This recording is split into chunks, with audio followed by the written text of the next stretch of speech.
Are you going to have to use some Foley since you just have a plastic cup smashed down? Fake clunky sounds here. We're beer vlogging from Roscoe Brewery in the Catskills. I was wondering if maybe the Darwin's theory is if you drink too much beer, you start devolving again. Under the Sheltering Sky is a wonderful John Malkovich film, but Under the Sweltering Sky is this beer vlog. Sweetie Weetie? Yes. Here we are doing a speed beer vlog at Roscoe Beer Company in the Catskills. We are going to do this super fast because our DJI Pocket 3 is going to overheat. I'm having a fit of nostalgia because I have not spent a lot of time ever in Roscoe, but I spent many years passing through Roscoe and eating at the famous Roscoe Diner on my way to Oneonta. So we have 4 beers here to try. We have an IPA, which is called Darwin's Theory. We have a Rainbow Red Amber Ale. We have a fruited wheat beer called Red Wit and Blue because wit stands for wheat beer. And we have a stout called Double-Headed Stout. To be clear, we ourselves are not terribly hot. It is lovely outside. We are only worried about overheating the camera. Darwin's Theory. Delightful smell.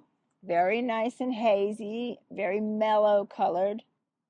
Pillowy mouthfeel, which I know you always get a kick out of. Ooh, baby, baby. It's a little bitter, but a lot of people want for an IPA to be bitter. We have a friend, Professor Kaufman, who wants that bitter bite. I think it might be a double IPA, and that is why we're getting that little bit of a bite with it. But it has a great pillowy mouthfeel, and it is beautiful. This is really good.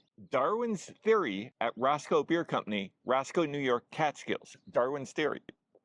Sweetie Weetie? Yeah. I most enjoyed that. I learned in the school of elementary that Darwin was the guy that said everyone comes from single-celled amoebas and then we become humans. But I think that our goal should all be to evolve into Darwin's Theory beer at Roscoe Beer Company. This should be our end game. Now, I am very interested to try this Rainbow Red Ale. It's a very beautiful color.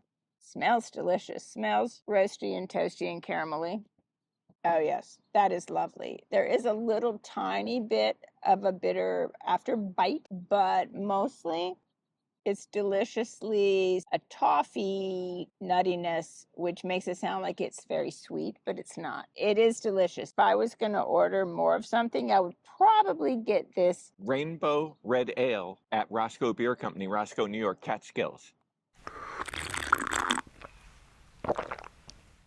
Sweetie Weetie? Yes. I am the only person in my immediate family with red hair. I think that maybe my mama came up here in 1964 and maybe she had some of this red ale at Roscoe Brewery. A dangerous liaison. And then there were rainbows in the sky. And then when she told Roscoe Beer in 1964 that she had a redhead after having their red ale and saw a rainbow, they said, in honor of you, Margaret Watson Allen, we are going to call this after your rainbow red Zorky beer vlogging future son. We're going to call it the Rainbow Red Ale. I think your mom was probably a redhead.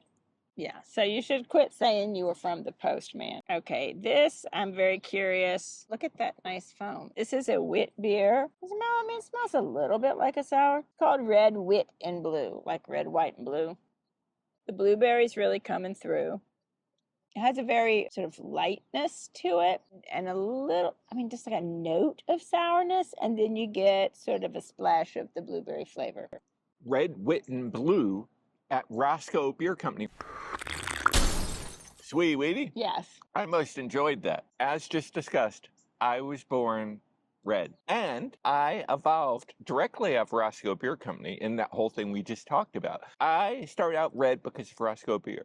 And then I evolved into a beer vlogger, which was an inevitable thing. And in a beer vlog, I try to bring some wit. She brings the smartsy wartsies. I try to bring the wit. I am not a weedy. But when I fail to bring the wit, I am blue. So I am super delighted to be Red Wit and Blue. To have the Red Wit and Blue at Roscoe Beer Company, Catskills, New York. Okay. Bring on another. Now we have the double-headed stout, which makes me wonder if it might be high in alcohol. Also, very nice caramel-looking foam on it. Let's see what I can deem. Smells coffee-ish. Boy, do I sound like I'm from Long Island. Smells coffee-ish. Oh, interesting. It is coffee-ish. I suspect it is somewhat high in alcohol, but not super high. It's complex. There's more going on. Maybe it's a chocolatiness, even though it's not looking highly effervescent. Tastes a little more effervescent than some stouts taste, but it does have a kind of zinger at the end. Doublehead Stout at Roscoe Beer Company. Sweet wee. I most enjoyed that. Yeah, yeah. When you are having a beer like that, it should be doublehead. They sell it double-headed at Roscoe Beer Company, Roscoe, New York. Yay, Roscoe Beer Company. That was most delightful, though my favorite might have been the red. And if you are seeing this actual beer vlog, it means that the DJI Pocket 3 did not melt under the sheltering sky. Hopefully you get to see it. I mean, it's like I said, it is not oppressively hot today, but we are in the unrelenting sun. Since the camera does not operate on solar power, the sun is a detriment and not an asset. We will say good night, George Burns. Good night, George Burns. Okay, he would love this. I was wondering if maybe the Darwin's theory is if you drink too much beer, you start devolving again. Pretty intense. What was that? The stout's pretty intense. Hold on.